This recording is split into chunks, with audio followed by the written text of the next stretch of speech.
샬롬 샬롬 샬롬 샬롬. 하나님 사랑합니다. 여러분 주 안에서 사랑합니다. 오늘 잠언 13장 말씀입니다.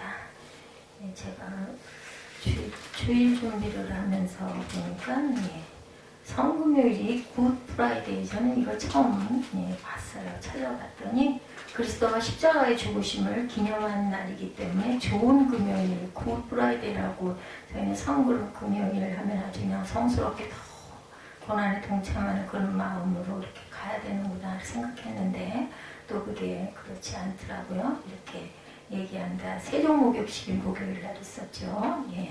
예수는 만찬을 가시기 전에 제자들의 발을 씻어주시죠. 그래서 먼데이, Thursday 이렇게 나와 있더라고요. 그리고 토요일이 홀리 세러데이 이렇게 나와 있고, 부활절은 이스터 데이라고 얘기하죠. 고난기간에 참여하는. 그리고 나서 이제 그날부터 시작해서 50일째 되는 날이 성령 강림 주일, 대개는 성령 강림 주일 때 교회 창립을 했는데 전 이거 모르고 창립이 됐는데 우리 5월 23일 날 교회 창립일이죠. 근데 올해는 이게 바뀌어요, 날짜들이.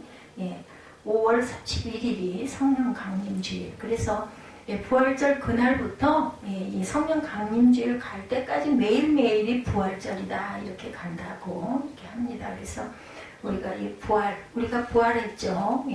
주 안에서 우리 생명이 부활한 그 부활절 감사하고 기뻐하고, 부활은 소망이 우리에게 이유입니다. 그리스도께서 죽은 자 가운데 다시 살아 잠자는 자들의 차 열매. 우리 기독교는 부활의 영광, 그것이 가장 중심이라고 말씀하죠. 그래서 요한복음 11장 25, 6절에 나는 부활이요 생명이니 나를 믿는 자는 죽어도 살겠고 무릇 살아서 나를 믿는 자는 영원히 죽지 아니하리니 이것을 내가 믿느냐. 여기 아멘하는 자들에게는 부활의 생명을 주시는 귀한 사순절을 코로나 바이러스와 함께 같이 기도하면서 와서, 올해는 어떻게 사순절 기간을 그냥 코로나 바이러스가 가려져가지고 그랬는데, 그래도 기도는, 그래서 많은 교회에서 릴레이 기도를 한다고 그래요. 그 지구촌 교회에서는 3,000용사 기도해가지고 보니까 새벽 5시부터 이제 시간 목사님들이 기도를 1시간씩 인도하시는 그런 그 프로그램이 유튜브에 떠있기도 하더라고요. 오늘 잠언 제가 오늘 18절에서 24절, 25절까지인데 13절을 보니까 같은 내용이 나와 있어서 제가 13절 함께 읽었어요. 이따 말씀은 또 우리 주석 보면서 가겠지만, 13절의 말씀을 멸시하는 자는 자기에게 패망을 이루고 계명을 두려워하는 자는 상을 받으리라고 그랬잖아요. 오늘 18절에도 같은 말씀을 하고 계시죠. 훈계를 저버리는 자에게는 궁핍과 수욕이 이르거니와 경계를 받는 자는 존용을 받느니라. 근데 이 13장에서 13절이 중심 구절이기도 해요. 같은 말씀의 의미를 갖고 있는데, 말씀을 멸시하는 자는 자기에게 패망을 이룬다는 거예요. 누구와? 자기에게. 계명을 두려워하는 자는 상을 받는다 그러죠. 그래서 여기에 대한 부언 설명이 좀 길게 나와 있어서 설명을 드리고자 합니다. 하나님의 말씀을 두렵고 떨림으로 받아서 복종하는 자에게는 생명과 복을 받게 된다. 빌립보서 2장 5절에서 10절입니다. 너희 안에 이 마음을 품으라. 곧 그리스도 예수의 마음이죠. 항상 복종하여 두렵고 떨림으로 너희 구원을 이루라. 같은 말씀입니다. 13절 말씀하고, 신명기 5장 29절에도 그들이 항상 이 같은 마음을 품어 나를 경외하며 내 모든 계명을 지켜서 그들과 그 자손이 영원히 복을 받기를 원한다. 이렇게 말씀하세요. 제가 요즘에 깊이 깨달은 부분 중에 하나는, 우리가 구하지 않아서 하나님께서는 주시려고 딱 준비를 하고 있는데 온전히 구하지 않고 전심으로 구하지 않아서 하나님 굉장히 안타까워 하시는구나, 이런 마음이 제가 들더라고요. 롯과 그 가족에 대해서 창세기 19장에 나와 있죠. 롯과 두 딸들이 두렵고 떨림으로 소돔성이 멸망을 받는데 순종하죠. 그래서 구원을 온전히 받았어요. 롯의 사위는 14절에 농담으로 여겼어요. 소돔성과 함께 멸망을 받습니다. 롯의 아내가 소금기둥이 되어버리죠. 뒤를 돌아다보다가 시험에 빠집니다. 그래서 우리가 말씀을 합당하게 받는 자세는 하나님께 직접 받는 것처럼 두려움으로 받아야 한다. 우리 말씀이 참 귀하고 우리는 얼마나 좋은 시대에 태어나서 살고 있는지 몰라요. 이 성경 66권이 다 정리되어 있고, 요즘엔 또 모르면 뭐 인터넷 조금 의지를 하면 뭐 금방금방 다 뚝뚝 뜨죠. 예, 하나님께 직접 받은 것처럼 두려움으로 받아야 된다. 호렙산 사건 여러분들 아시죠? 출애굽기 20장 19절에서부터 21장의 내용까지 나와 있습니다. 신명기 55장 22절에서 29절에 그들이 항상 이 같은 마음을 품어 나를 경외하며 내 모든 명령을 지켜 그들과 그 자손이 영원히 복받기를 원한다고. 하나님께서는 악인까지도 구원받기를 위해서 기다리고 계시죠. 사람의 말이 아니라 하나님의 말씀으로 받아야 된다. 첫째, 두려움과 떨림으로 받아야 되며, 사람의 말이 아니에요. 목사가 강단에서 전해도 하나님의 말씀을 선포할 때는 하나님의 말씀으로 우리가 받아야 된다. 그래서 경외하는 마음이 있어야 돼요. 그래서 목회하는데 가장 중요한 거는 성도와 목회자와의 관계가 이렇게 서로 존중하고 경외하는 자세를 가져야 은혜가 있겠죠. 지금까지 그런 게 말해봐야 지는 그렇게 살지도 못하면서 이런 마음 자세 가지고 있으면 아무리 강단에서 좋은 말씀을 선포해도 본인에게 해가 돼요. 그리고 또 목회자 역시도 그 부분을 항상 조심해야 되겠죠. 그래서 가족이 가장 어렵다라는 이야기를 합니다. 사람의 말이 아니라 하나님의 말씀으로 받아야 되는 데살로니가전서 2장 13절입니다. 하나님의 말씀을 받을 때 사람의 말로 받지 아니하고 하나님의 말씀으로 받음이 증거되어 있습니다. 그리고 세 번째는 아멘으로 받아야 된다. 첫째, 하나님께 직접 받는 것처럼 두려운 마음을 가지고 받아라. 두 번째, 사람의 말이 아니라 하나님의 말씀이다 라고 지금 제가 증거해 드렸죠. 데살로니가전서 2장 13절에 나와 있습니다. 세 번째는 아멘으로 항상 화답할 줄 알아야 됩니다. 느헤미야 8장 5, 6절, 고린도후서 1장 20절입니다. 하나님의 약속은 얼마든지 그리스도 안에서 이해가 되니 그런즉 그로 말미암아 우리가 아멘하여 하나님께 영광을 돌리게 되느니라 말합니다. 느헤미야 8장 5, 6절에도 모든 백성이 손들고 아멘 아멘 하고 응답했다 말씀하고 있습니다. 네 번째는 간절한 마음으로 받아라. 사도행전 17장 11절입니다.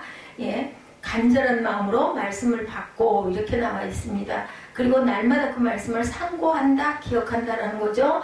17장 11절에도 말씀을 받고 이것이 그러한가 하여 날마다 성경을 상고했다. 말씀을 받을 때 마음을 상하지 말아야 된다. 예를 들면 징계의 말씀이 있어서 본인이 양심의 가책이와 나보고 그러는 거 아니야? 이런 마음이 들어도 마음을 상해서는 안 됩니다. 그것을 우리가 귀하게 여겨야 되죠. 출애굽기 6장 9절에 모세가 이와 같이 이스라엘 자손에게 전하나 그들이 마음의 상황과 모세의 말을 듣지 아니하였더라. 이러면 본인에게 재앙이 따르죠. 재앙은 죄인을 따르고 선한 복음은 의인에게 이른다. 13장 22절에 말씀하고 있습니다. 레위기 26장, 신명기 28장 죄인에게는 재앙과 저주, 의인에게는 복을 약속하죠. 잠언 3장 33절에 악인의 집에는 여호와의 저주가 있거니와 의인의 집에는 복이 있느니라. 잠언 10장 24절에도 악인에게는 그의 두려워하는 것이 임하거니와 의인은 그 원하는 것을 이룬다. 잠언 11장 31절에도 보라 의인이라도 세상에서 보응을 받겠거든 하물며 악인과 죄인에게리요 라고 말하죠. 우리 이거 같이 읽은 기억나죠? 11장이니까 12장 21절에도 의인에게는 어떤 재앙도 임하지 아니하거니와 악인에게는 악마가 가득하니라. 13장에는 이 13절 말씀이 주를 이룹니다. 13절 말씀과 아까 제가 말씀드렸죠? 우리 본문에 나와 있는 21절, 그죠? 재앙은 죄인을 따르고 선한 복은 의인에게 이른다. 말씀드리고 갑니다. 이 13장 역시 기본적으로 의인과 악인의 대조를 보여주고 있어요. 그죠? 그 안에 여러 가지 파생적인 주제를 다룹니다. 13장에서 다루고 있는 주제들은 훈계, 언어생활, 게으름, 재물, 소원, 이름, 지혜 등 여러 가지 부분, 훈계, 언어생활, 게으름, 재물, 소원을 이룸, 지혜 등을 나타내고 있습니다. 이 주제는 서로 관계없는 것처럼 보이기도 하지만 근본에는 동일한 선과 악의 원리가 내재되어 있죠. 의인과 악인 제가 읽어드릴 테니까 우리 한 번씩 읽어보면서 갑니다. 의인과 악인의 대조 5, 6절, 9절, 17절, 21절입니다. 우리 함께 읽어갑니다. 5, 6절입니다. 의인은 거짓말을 미워하나 악인은 행위가 흉악하여 부끄러운 데에 이르느니라. 공의는 행실이 정직한 자를 보호하고 악은 죄인을 패망하게 하느니라. 9절입니다. 네, 의인의 빛은 환하게 빛나고 악인의 등불은 꺼지느니라. 17절입니다. 악한 사자는 재앙에 빠져도 충성된 사신은 양약이 되느니라. 21절 우리 좀 아까 같이 봤죠. 재앙은 죄인을 따르고 선한 복은 의인에게 이르느니라. 뭐 읽어만 봐도 다 알아지죠. 자, 그 의인과 악인의 특성을 대조적으로 보여줬죠. 악인은 그 행위가 흉악하고 무례하고 자신은 물론이고 타인에게까지 부끄러움을 끼칩니다. 그러므로 그런 악에는 필연적으로 재앙이 따라다녀서 결국 자신의 악으로 인해 재앙에 빠져 멸망당하게 됩니다. 우리가 세상 살아가면서 그저 회개할 일들이 정말 많아요. 그런데 또 상처를 받을 때도 많습니다. 중요한 것은 내 마음밭을 그대로 둬서는 절대로 안 된다. 잘못했을 때는 그건 자존심 상할 게 뭐 있어요. 나이가 많든 적든 그죠? 신분의 고와 무슨 상관입니까? 자녀에게서 잘못했을 때는 얼른 사과하고 그걸 비워야 합니다. 그래서 우리가 그걸 퍼내고 비워내는 작업 항상 기도하는 마음으로 하나님 말씀 중심으로 우리가 비우고 마음밭을 항상 복된 그런 마음밭을 만들어가는 게 중요합니다. 그래서 지킬 만한 것보다 내 마음을 지키라. 아주 귀한 말씀이죠. 악인의 등불이 꺼진다는 것은 그가 재앙을 받은 것임을 징조로 보여주는 것입니다. 이처럼 악인과 악, 재앙, 멸망은 필연적인 함수관계를 가지고 스스로를 파멸시키게 된다. 그래서 제일 중요한 것은 스스로를 잘 다스려야 된다. 누구에 의지해서? 하나님의 말씀에 의지해서. 반면에 의인은 하나님께서 미워하시는 것을 미워하고 하나님께서 기뻐하시는 것을 기뻐합니다. 악인과 의인의 차이입니다. 그는 거짓말을 미워하며 행실이 정직한 자의 보호자가 되고 다른 사람에게 양약 같은 존재가 됩니다. 그러므로 의에게는 선한 보응이 따르고 악인의 등불과 대조되는 그의 빛은 환하게 빛이 난다. 이렇게 말씀하고 있죠. 한편 빛나고로 번역된 히브리어 단어는 유쾌한 즐거움의 의도를 되어 있습니다. 의인의 빛은 타인에게 유쾌함과 즐거움이 된다는 의미로 우리가 해석을 해야 되겠다. 등불이 꺼지는 것과 재앙에 대해서 예레미야 25장 10절입니다. 내가 그들 중에 기뻐하는 소리와 즐거워하는 소리와 신랑의 소리와 신부의 소리와 맷돌 소리와 등불빛이 끊어지게 하리니 이렇게 증거합니다. 예레미야 25장 10절입니다. 의인의 빛에 대해서 이사야 58장 10절입니다. 줄인 자에게 내 심정이 동하며 괴로워하는 자의 심정을 만족하게 하면 내 빛이 흑암 중에서 떠올라 내 어둠이 낮과 같이 될 것이다. 이렇게 말씀합니다. 자, 지혜와 미련함에 대해서 봅니다. 14절에서 16절 그리고 20절입니다.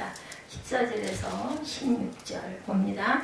지혜 있는 자의 교훈은 생명의 샘이니 사망의 그물에서 벗어나게 하느니라. 선한 지혜는 은혜를 베푸나 사악한 자의 길은 험하니라. 무릇 슬기로운 자는 지식으로 행하거니와 미련한 자는 자기의 미련한 것을 나타낸다. 20절입니다. 지혜로운 자와 동행하면 지혜를 얻고 미련한 자와 사귀면 해를 받는다. 정말 이상해요. 비슷하게 친구들이 만난다고 하는데 누군가 만나지고 나면 그 사람을 좀 닮아가죠. 가까이 하면 할수록. 그렇기 때문에 우리가 지혜자와 가까이 해야 되고 미련한 자들을 가까이 해서 나도 모르게 거기에 물이 들어가기 때문에 그 사람을 거꾸로 그죠? 지혜롭게 좋은 영향을 끼치지 못할 바에는 멀리하는 게 낫습니다. 그에게는 지혜가 없기 때문에 신뢰하는 만한 대상이 아니라는 거죠. 워낙 그는 자신의 이익을 위해서는 타인을 속이는 일까지 서슴지 않으므로 단지 미련하기 때문에 답답한 자가 아니라 위하기까지 한다. 그러므로 이런 자와의 동행은 해를 가져오고 반면에 지혜로운 자는 그 자신이 지혜롭게 행동할 뿐만 아니라 다른 사람에게까지도 지혜로 교훈합니다. 그의 지혜로운 교훈은 생명의 샘과 같아서 그 교훈을 받는 자로 하여금 사망의 그물에서 벗어나게 합니다. 가장 귀한 것이 성경이죠. 이렇게 우리가 말씀을 묵상하고 예배를 드리는 것은 말씀을 다시 한번 나의 그 마음밭에 심어가는 겁니다. 지혜자는 은혜를 베풀고 지혜자와 깊은 교제를 가지다 보면 그 역시 지혜롭게 된다. 따라갑니다. 미련한 자와 행악입니다. 잠언 10장 23절이죠. 미련한 자는 행악으로 낙을 삼는 것 같이 명철한 자는 지혜로 낙을 삼느니라. 24절에 악인에게서는 그의 두려워하는 것이 임하거니와 의인은 그 원하는 것이 이루어진다. 그물에서 벗어난다고 합니다. 시편 25편 15절입니다. 내 눈이 항상 야훼를 바라보면 내 발을 그물에서 벗어나게 하실 것이니라. 이렇게 증거하고 있습니다. 자, 훈계와 말입니다. 1절에서 3절, 10절, 13절, 18절, 24절입니다. 1절에서 3절 훈계와 말. 지혜로운 아들은 아비의 훈계를 들으나 거만한 자는 꾸지람을 즐겨 듣지 아니하느니라. 사람은 입의 열매로 인하여 복록을 누리거니와 마음이 괴사한 자는 강포를 당하느니라. 입을 지키는 자는 자기의 생명을 보존하나 입술을 크게 벌리는 자에게는 멸망이 오니라. 10절입니다. 교만해서 다툼만 일어날 뿐이라 권면을 듣는 자는 지혜가 있느니라. 13절입니다. 말씀을 멸시하는 자는 자기에게 편망을 이루고 계명을 두려워하는 자는 상을 받느니라. 자세에 대해서 제가 아까 말씀드렸죠. 18절에 훈계를 저버린 자에게는 궁핍과 수욕이 이르거니와 징계를 받는 자는 종욕을 받느니라. 오늘 본문이기도 하죠. 24절 매를 아끼는 자는 그의 자식을 미워함이라. 자식을 사랑하는 자는 근실이 징계하느니라. 요즘에 우리 어머니들이 이거 잘 못해요. 그죠? 아이들이 요즘 하도 반항으로 튀어나가기 때문에 그렇게 했다가는 어떻게 될지 모르니까 겁이 나가지고 그걸 못하면 정말 이게 가슴이 아프고 안타깝습니다. 자식을 사랑하는 자는 근실이 징계할 줄 알아야 된다. 지혜자와 미련한 자는 그들의 언어 생활에서 명백한 차이가 나타나죠. 지혜로운 자는 자식을 사랑함으로 근실이 징계하며 훈계합니다. 또 지혜로운 자는 자기를 향한 훈계와 권면을 기쁘게 받아들이기도 합니다. 그는 훈계 말씀에 주의하여 그대로 살고자 노력합니다. 이 징계할 때 정말 감동이 가게끔 잘 마음을 비우고 징계를 잘해야 되는데 훈계하다가 말을 안 듣고 자꾸 반항을 하고 나가면은 우리가 혈기가 나는 게 문제인 것 같아요. 미련한 자는 결코 타인의 훈계를 절대로 받아들이지 않습니다. 이처럼 훈계를 저버리는 자는 결국 궁핍과 욕이 따르게 됨을 우리가 알지 못하고 훈계를 받을 줄 아는 지혜자는 무슨 말을 하는 데 있어서도 굉장히 조심스럽습니다. 그러나 타인의 말을 듣지 않는 자일수록 자신의 소리가 더욱더 커지죠. 혀에서 그 죽고 살리는 권세가 있으므로 그가 어떤 말을 하느냐 그의 복과 멸망을 결정합니다. 그래서 자꾸 상처를 받게 되고 그것으로 인해서 마음밭이 자꾸 풍랑이 일어나면 멀리하는 게 맞습니다. 타인의 말을 듣지 않는 자일수록 자신의 손해는 더욱더 크게 낸다라는 거죠. 자식 사랑과 징계에 대해서 히브리서 12장 6절에도 주께서 그 사랑하는 자를 징계하시고 그가 받아들이는 아들마다 채찍질하십니다. 훈계를 주신다라는 거죠. 혀의 권세 잠언 18장 20절이죠. 사람은 입에서 나오는 열매로 말미암아 배부르게 되나니 곧 그의 입술에서 나는 것으로 말미암아 만족하게 되느니라. 될 수 있으면 긍정적인 말을 자꾸 입에서 많이 해야 합니다. 남을 축복하는 말을 많이 해야 되겠죠. 게으름과 부지런함에 대해서 4절과 12절, 19절에 나타나 있습니다. 4절 봅니다. 게으른 자는 마음으로 원하여도 얻지 못하나 부지런한 자의 마음은 풍족함을 얻느니라. 12절 소망이 더디 이루어지면 그것이 마음을 상하게 하거니와 소원이 이루어지는 것은 곧 생명나무라. 귀한 말씀이죠. 19절에 소원을 성취하면 마음이 달아도 미련한 자는 악에서 떠나기를 싫어하느니라. 그렇죠? 거기에 막 의지해가지고 그것이 뭘 줄 것 같아서 무상이 돼서 섬기죠.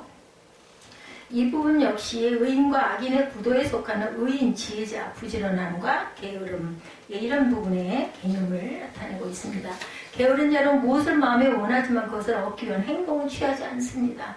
그냥 1억 천금 바라는 로또 복권 뭐 이런 거 예를 들면 그 스스로가 부지런히 일하지 않으므로 소원하는 바를 얻지 못하는 것이지만 그럼에도 원하는 것을 얻지 못한다는 사실은 그 마음을 상하게 합니다.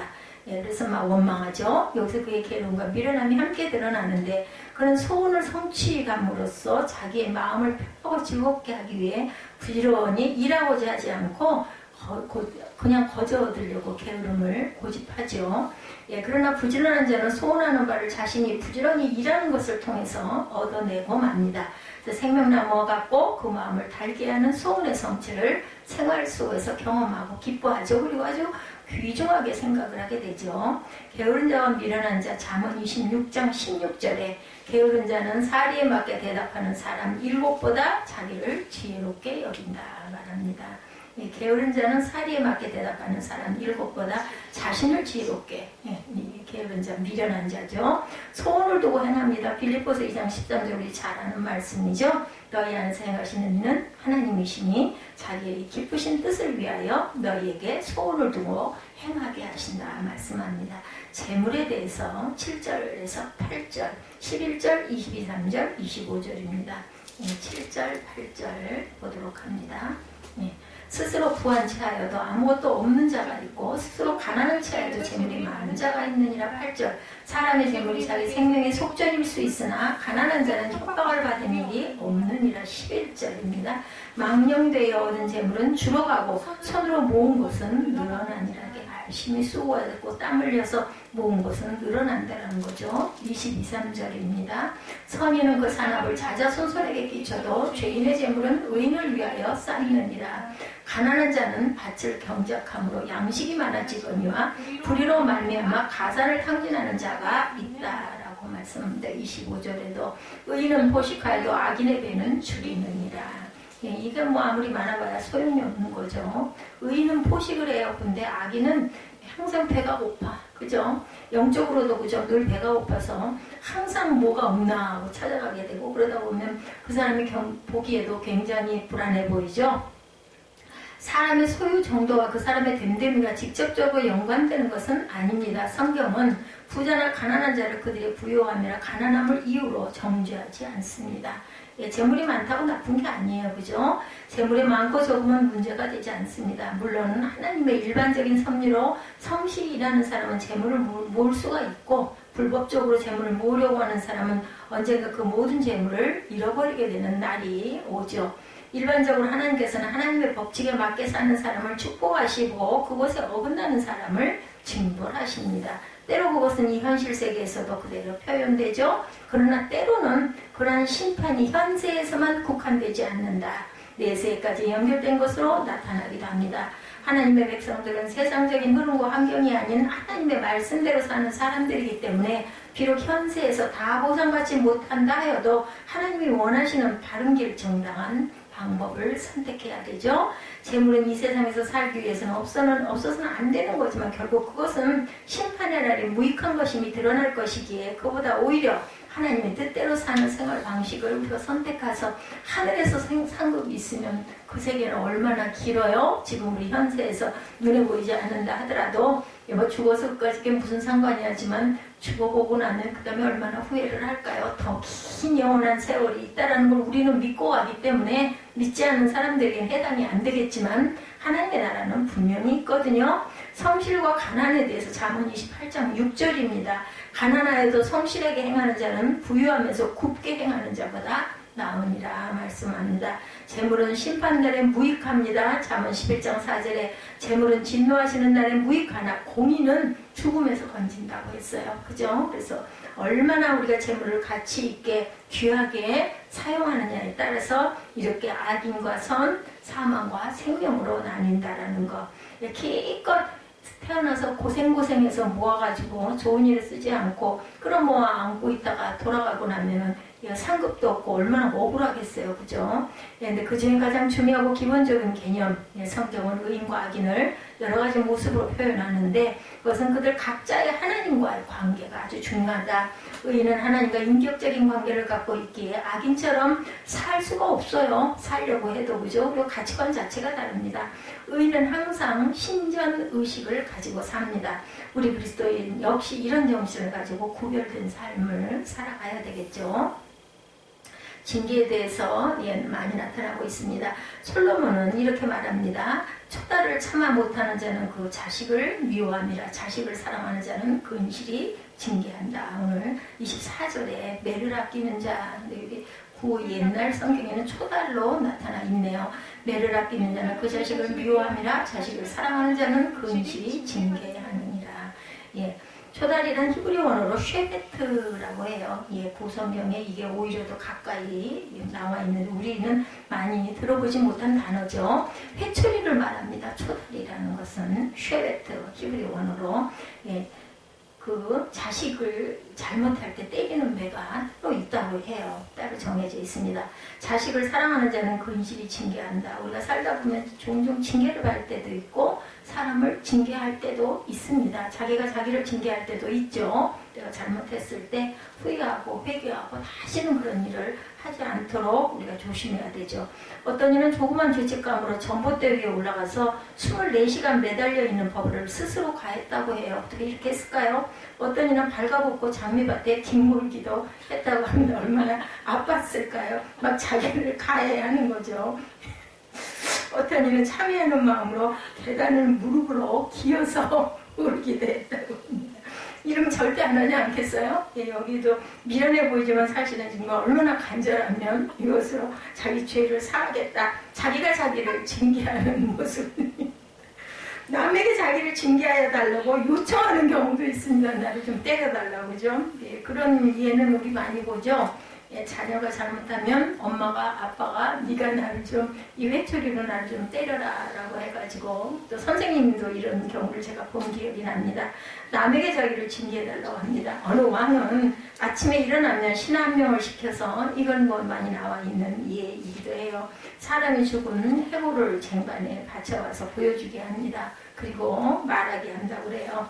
예, 다른 사람에게 자기를 징계하게 하는 이러한 부분입니다. 하나님께 아예 잘못하면 징계해달라고 자청하는 사람도 있다고 합니다.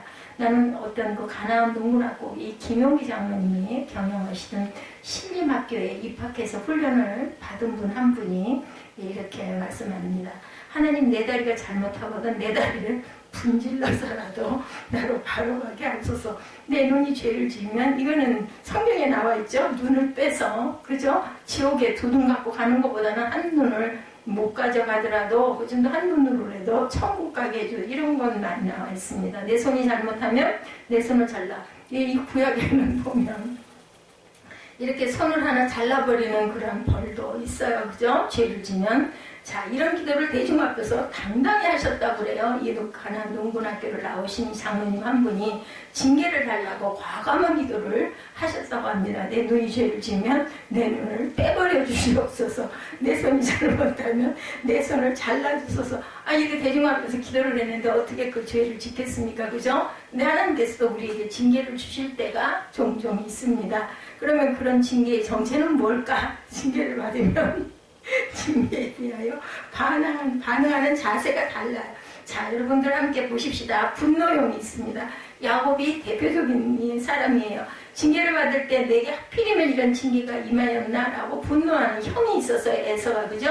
하나님께 반응하는 형입니다. 하나님이 자기만을 미워한다 이렇게 생각하죠. 누가 또 그랬어요? 가인이 그랬죠. 그래서 동생을 쳐 죽입니다.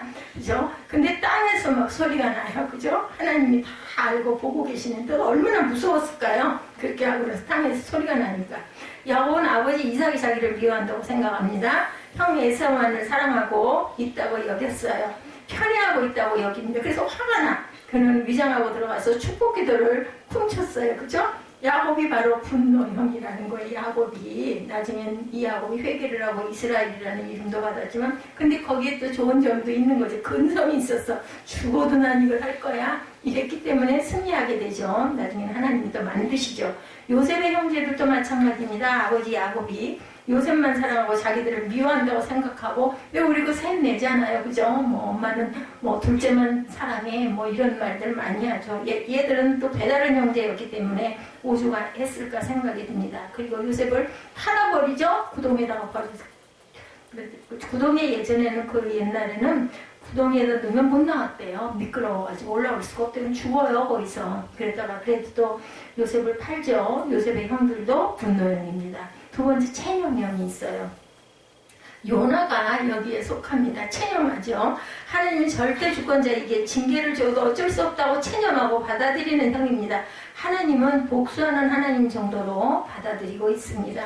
심은 대로 거두게 하시는 분이니까 주시는 대로 벌을 받아야 한다. 그냥 어쩔 수 없다. 왜냐하면 물고기 뱃속에서 어떻게 살아요. 솔직히 말해서 이건 약간 그저 전설 같은 얘기지. 물고기가 고래가 삼켰어. 우리 그 속에서 살겠어요? 사흘 주야를 그 속에서 그 뜨거운 그 속에서 기도하고 있다가 토의 뇌물을 받아가지고 살아났으니 얼마나 어뜨거라 했겠어요. 그러니까 이거는 내가 도저히 안 되겠다. 도망을 가도 그 고래가 나를 삼켜가지고 나를 내가 원하는 데다 갖다 집어 던져놨으니 내가 안 하면 내가 죽지 싶어서 순종을 한 거죠. 하나님은 심는 대로 거두는 분이기 때문에 주시는 대로 받아야 되겠다 체념하죠. 성경이 쓰여지던 시대에 로마가 온 세계를 지배하고 있었어요. 로마의 아버지는 절대 주권자형입니다. 아예 법으로 그렇게 정해져 있었다고 그래요. 로마에 있는 그 시대의 아버지들. 부친이 자식에 대한 권리는 자식이 이 세상에 태어났을 때부터 정하여지게 됩니다. 로마의 부친은 자식이 태어난 순간 죽일 것인지 살릴 것인지부터 정할 수가 있었다고 합니다. 어거스틴 시대까지 로마의 부권은 절대적이었다고 그래요. 자기 자식을 노예로 팔든지 학교로 보내서 공부를 시키든지 모두가 아버지의 절대 권한입니다. 아무리 아들이 장관이 되고 지위가 높은 사람이 되었어도 아버지가 그만두라 하면 그만둬야겠고 아버지에게 모든 국사도 묻고 처리해야 할 정도로 아주 부권이 대단했다고 합니다. 그 여성들은 굉장히 그저 사람으로 여기지도 않았죠. 그래서 이 성경을 쓸 당시에 하나님을 아버지처럼 생각하는 그런 형이 되어 있었다. 아버지가 징계를 주면 체념하고 절대적으로 받아들이던 누가 그랬어요? 이삭이 그러죠. 예. 100세 그 낳은 아들 데리고 갔을 때 나이가 청년 한 15, 16세 됐는데도 그걸 바위에 꽁꽁 묶는데 그대로 묶여 있었다는 거 아니에요. 요즘 애들 같으면은 아버지 발로 걷어차고 그러고만 걸음 하나를 살려라고 주례명을 낳지. 이삭 같은 아들은 바보죠. 바보. 그래서 이 성경을 쓸 당시에 하나님을 아버지처럼 생각하는 그러한 형태의 세상이었다. 아버지가 징계를 하면 체념하고 절대로 받아들였다. 마찬가지로 하나님 징계를 주면 어쩔 수 없이 받아야 한다는 생각, 참 완전히 체념하고 받아들이는 형태. 요나가 이 유형이라고 아까 말씀드렸죠. 나 때문에 풍랑이 일어나니 나를 바다에 던지다. 근데 참 요나가 정말 마음이 정말 착해요. 그죠? 저 같으면 안 했을 것 같아. 나 때문에 풍랑이 일어난 소리를 하면 나는 물에 던져져서 죽는데 근데 요나는 솔직하게 나 때문이니까 나를 던지시오 했다는 거죠. 그리고 바닷속에 던져짐을 받았을 때도 어쩔 수 없는 운명이라고 받아들입니다. 뭐 안 하면 어쩔 거예요. 그죠? 고기가 먹었는데. 훈련형이 있어요. 세 번째로. 예, 체념형이 있고 아까 반말하는 형이 있었죠. 예, 제롬이 유명한 말을 합니다. 하나님이 징계를 주실 때 분노를 느끼는 것도 아니요 체념하는 것도 아니다. 징계는 하나님께서 나를 훈련시키려고 주시는 선물이다 이렇게 생각을 했다는 거죠. 제롬이 이런 말을 합니다. 하나님의 최대의 노여움도 죄를 범하는 사람에 대하여 노여워하시지 아니하는 것이다. 이런 얘기를 했다고 그래요. 하나님의 최대의 노여움은 죄를 범하는 사람에 대하여 노여워하지 아니하시는 것이다.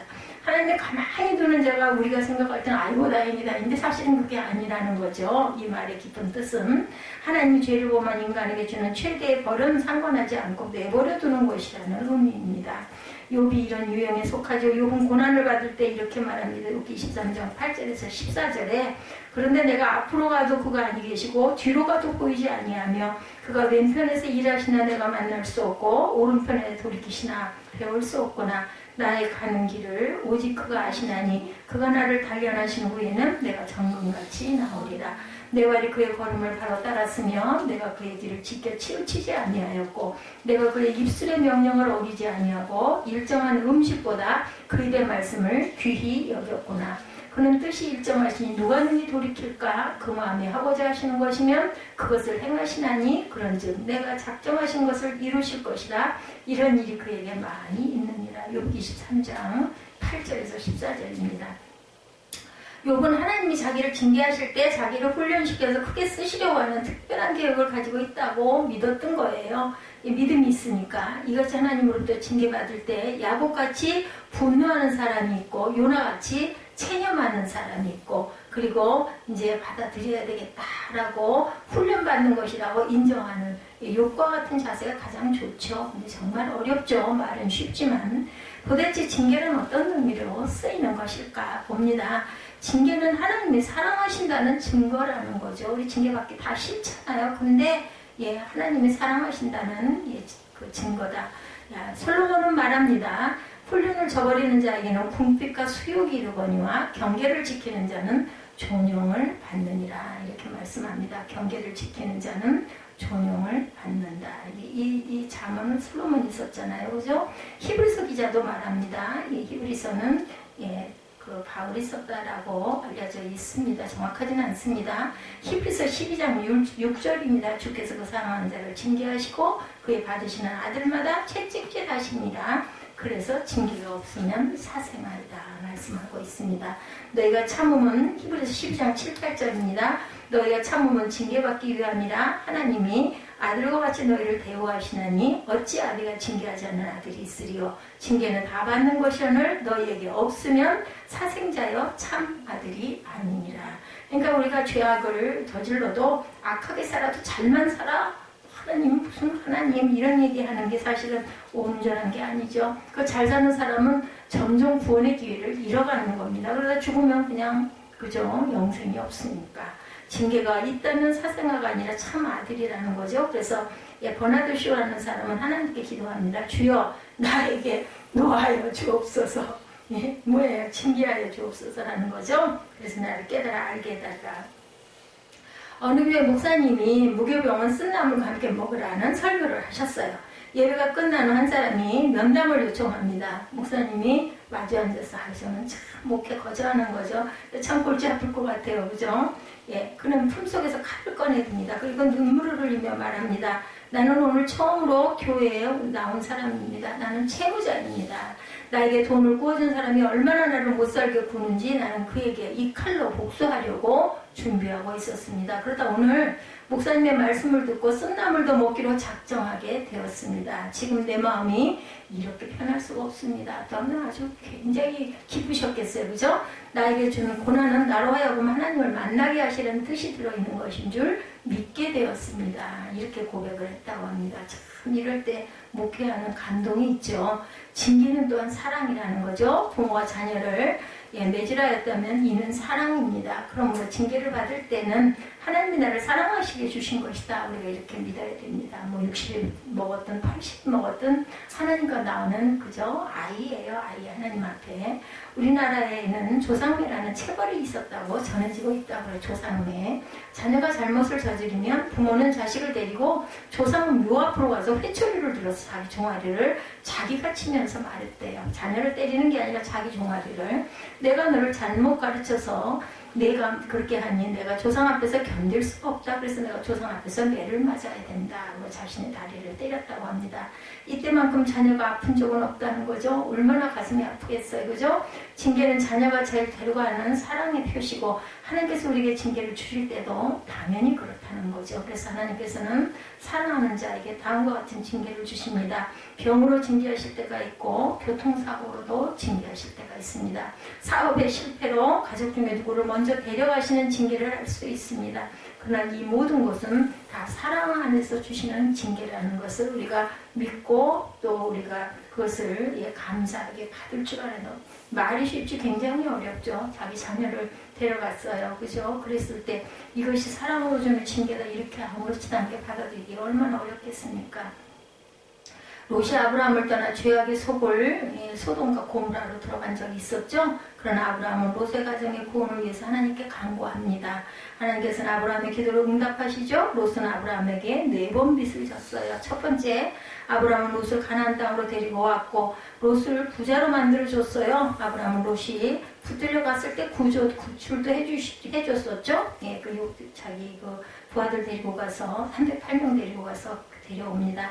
아브라함은 롯을 소돔에서 이렇게 구해주죠. 기도해가지고 데리고 나가죠. 소돔성 불탈 때. 그런 롯의 후손들은 아브라함의 후손들을 4번 괴롭힙니다. 은혜를 은혜로 갚지 않고 악으로 보상을 하죠.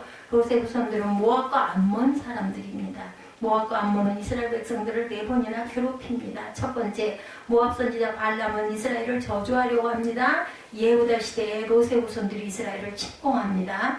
여호사밧 시대에 또 이스라엘을 침략합니다. 이스라엘의 성전을 무너뜨릴 때 그들이 합력하여서 같이 무너뜨립니다. 하나님께서는 롯의 후손들을 향해서 4명의 선지자로 하여금 저주하게 합니다. 이사야, 예레미야, 에스겔, 스바냐, 이 선지자들을 통해서 롯의 후손들의 멸망은 계속해서 예언합니다. 그러나 결론은 하나님의 백성 이스라엘이 잘 되기를 바라시는 하나님의 마음이 있었다는 거죠. 하나님의 징계는 동기가 사랑이라는 거죠. 징계는 사랑의 다른 이름이라는 것을 우리가 깨닫고 알고 그것을 순종하고 갈 줄 알아야 되겠다. 두 번째, 징계는 하나님의 자녀라는 증거가 있습니다. 하나님으로부터 징계를 받는다는 사실은 하나님의 자녀라는 증거입니다. 하나님의 자녀가 아니면 하나님의 관심 가질 필요가 없죠. 그냥 두시죠. 예, 관심 가질 필요가 없는 게 아니라 돌아올 때까지 기다리시는 거죠. 솔로몬은 말합니다. 18절이죠. 훈계를 저버리는 자에게는 궁핍과 수욕이 이르거니와 경계를 지키는 자는 존용을 얻느니라. 오늘 본문 첫 번째 시작절이죠. 18절. 히브리서 기자가 말합니다. 히브리서 12장 5절에 내 아들아 주의 징계를 경휼히 여기지 말며 그의 꾸지람을 받을 때 낙심하지 말라 말씀합니다. 징계는 반드시 뜻이 있다는 거, 하나님의 뜻이 들어있는데 경밀히 여긴다면, 경하게 여긴다면 하나님이 경밀히 여기는 것이 되는 거라는 것을 우리가 잊지 말아야 되겠다. 그것을 그냥 아무렇지도 않게 여긴다면 하나님을 그렇게 경하게 여기는 거죠. 하나님께서 요나가 타고 있는 배가 풍랑에 요동치게 하십니다. 이는 느니웨로 가라고 하는 하나님의 명령을 어기고 다시스로 가는 요나에게 주시는 징계, 깨닫게 하시는 징계였죠. 풍랑을 무시하는 것은 하나님의 진정한 의도를 무시하는 행동입니다. 그러나 요나는 왜 풍랑이 일어나는지를 분명히 알았어요. 믿음이 있었던 거죠. 한마디로 얘기해서 양심이 있었던 거예요. 저 같은 마음은 양심이 없는 거고 나는 말 못해야 하면 양심이 없는 거고 요나는 분명하게 나 때문이야 라는 걸 알았죠. 그래서 하나님이 풍랑을 일으키는 것이 아니라 하나님께서 풍랑을 일으키는 것이고 내가 잘못 가고 있다 보니까 이렇게 하는 거죠. 스스로 바다로 던지라고 합니다. 징계를 받아들여요. 큰 물고기의 요나를 삼킵니다. 3일 4년 동안 소화가 되지 않아요. 물고기가 이걸 먹었으니 소화를 시켜야 할 텐데 소화를 시켰으면 요나는 죽었겠죠. 기적이에요. 큰 물고기는 말할 것도 없는 고래였고 4시간이면 어떤 음식도 고래는 소화를 시키는 동물이라고 합니다. 그 속에서 3일을 살아있었어요. 놀라운 잠수함을 하나님이 보내주신 거죠. 운전도 필요가 없어요. 그죠? 풍랑이 일어나도 끄떡 없는 배입니다. 그 배는 하나님께서 정확하게 운전하셔서 니느웨에 도착하게 해주십니다. 요나에 의하여 니느웨 성은 짐승부터 왕까지 모두가 회개하는 역사가 일어납니다. 그러니 그 민족을 구원한 거죠. 나라를 구한 겁니다. 징계를 겸일히 여기지 않는 자에게는 하나님의 뜻을 발견하게 되고 하나님의 축복을 받아 누리게 됩니다. 노아의 홍수 때 사람들은 하나님이 징계하신다는 사실을 경휼히 여겼어요. 그러나 노아만은 하나님이 징계하실 것을 너무나 두려워합니다. 드디어 홍수로 물이 불어납니다. 아무리 거인들이라도 그 많은 물을 어떻게 할 수가 없어요. 자연재해를 누구도 막을 수가 없죠. 아무리 과학이 발달돼도 어쩔 수가 없습니다. 노아는 하나님이 주시는 채찍으로 계속 그들에게 홍수가 올 것이라고 경고합니다. 거인들은 말합니다. 노아 미드라시가 전해지고 있는 이야기에 보면 아무리 하나님이 홍수를 주신다 해도 우리는 못 받게 차지 않을 것이다. 이런 못된 말을 했어요. 물이 땅에서 솟아난다 해도 우리를 덮치지는 못할 것이다. 타이타닉호가 그랬다 그러죠. 예. 어떤 것도 그 배를 침몰시키지 못한다고 큰소리 치다가 결국은 그 기가 막힌 사고가 일어납니다. 그냥 또 기다렸다는 듯이 그런 사건이 일어나죠. 아무리 하여도 깨닫지 못하는 것을 보신 하나님의 진노는 거세게 일어납니다. 그래서 하나님은 비가 쏟아지기 전에 지옥을 통과한 후에 지구상에 떨어지게 합니다. 뜨거운 비가 내립니다. 이런 벌은 그런 주인에게 마땅한 거죠. 그들은 육적으로 뜨겁게 음란하였으니 뜨거운 비를 맞는 것이 당연하죠. 죄를 짓기에 뜨거웠으니 뜨거운 빗물로 고통을 당합니다. 지옥에 갈 불쌍한 영혼들이라 지옥을 통과한 비를 맞는 것은 당연하죠. 하나님의 저주를 받아 죽어가면서 하나님께 반항하며 회개할 줄 모르는 그들은 구제불능이었죠. 샘이 터지고 비가 세차게 오자 그들은 마지막 수단으로 자기들의 자녀를 물속으로 넣어 질식시켜서 죽게 합니다. 비상수단으로 최선을 다하고 제사 드린다는 얘기겠죠. 자기들이 신에게 드리는 제물. 하나님은 이 사람 그 인재 드리는 걸 아주 싫어하셨어요. 그러나 소용이 없죠. 하나님의 뜻을 거스릴 자는 없습니다. 노아만은 하나님의 은총을 입죠. 예, 창세기에 나타나 있죠. 노아의 공력 때문이 아니라 하나님이 주시는 무조건적인 축복인데 저는 무조건이라고 생각하지 않아요. 순종하는 마음이 있었어요. 그죠? 하나님을 경외하는 마음. 노아만은 미리 방주를 120년 동안 실제 만든 기간은 7, 80년, 준비 기간까지 120년입니다. 한 인생이 사는 마지막 날 정도 되죠. 120년이면 노아만은 미리 방주를 만들어 홍수 위에 떠서 홍수를 지배하게 합니다. 물결이 노아의 생명을 넘보지 못하게 하죠. 그 건축이 그 배를 만드는 그 배가 노아의 방주가 그렇게 과학적이라고 그러죠. 하나님의 징계는 하나님의 자녀라는 증거입니다. 노아를 사랑하시고 노아를 살리려고 하셨기에 하나님은 홍수라는 징계를 주셨다는 것. 징계는 세 번째로 유익의 증거입니다. 징계를 받으면 유익된 일이라는 것이라는 증거입니다. 그래서 시편 기자는 119편 71절이죠. 고난당하는 것이 내게 유익이라. 이로 인하여 내가 주의 율례를 배우게 되었나이다. 이것도 깨달아 알고 회개하고 돌아볼 줄 아는 사람에게만 해당하는 말씀이기도 하죠. 고난당하기 전에 내가 그릇 행하였더니 67절에도 보면 이제는 주의 말씀을 내가 지키나이다. 처음에 고난이 오기 전에는 아무것도 몰랐어. 이 코로나 바이러스도 마찬가지입니다. 이 사건을 통해서 우리가 정말 그동안 얼마나 정말 좋은 세상에서 정말 자유롭게 살았나라는 것을 우리가 감사하게 하고 그리고 잘못된 부분을 돌이키고 우리가 회개할 줄 알아야 되겠죠. 어떤 성도는 의미심장한 말을 남깁니다. 진정한 눈물은 영혼을 아름답게 한다. Through tears makes souls beautiful 합니다. 욥도 말합니다. 볼지어다 하나님께 징계를 받은 자에게는 복이 있다. 욥기 5장 17절입니다. 징계받는 자는 복이 있는 거예요. 그걸 통해서 하나님을 만나니까. 바울을 향한 징계가 대표적이죠. 바울은 하나님이 계신 3층 천까지 다녀오는 영계의 축복을 받습니다. 그러나 하나님을 만나고 돌아온 직후 가시와 같은 병에 걸립니다. 돌아오고 나서 갈대아 지방으로 휴양을 가서 고쳐보려고 애를 쓰기도 했어요. 그 병을 고쳐달라고 3번이나 기도합니다. 하나님은 고쳐주시지 않죠. 내 은혜가 네게 족하다 말씀합니다. 그리고 그 병을 그대로 가지고 있는 것이 유익이라고 말씀하죠. 그 이유는 병이 있어야 하나님께 기도하게 되고 기도해야 그 능력이 그대로 유지된다는 겁니다. 그래서 바울은 일생 가시와 같은 병을 그대로 가지고 살아갑니다. 그 병의 징계가 도리어 유익이 됩니다. 그 병 때문에 바울은 능력의 삶을 살아갑니다. 그러나 바울은 그 병 때문에 죽지 않았어요.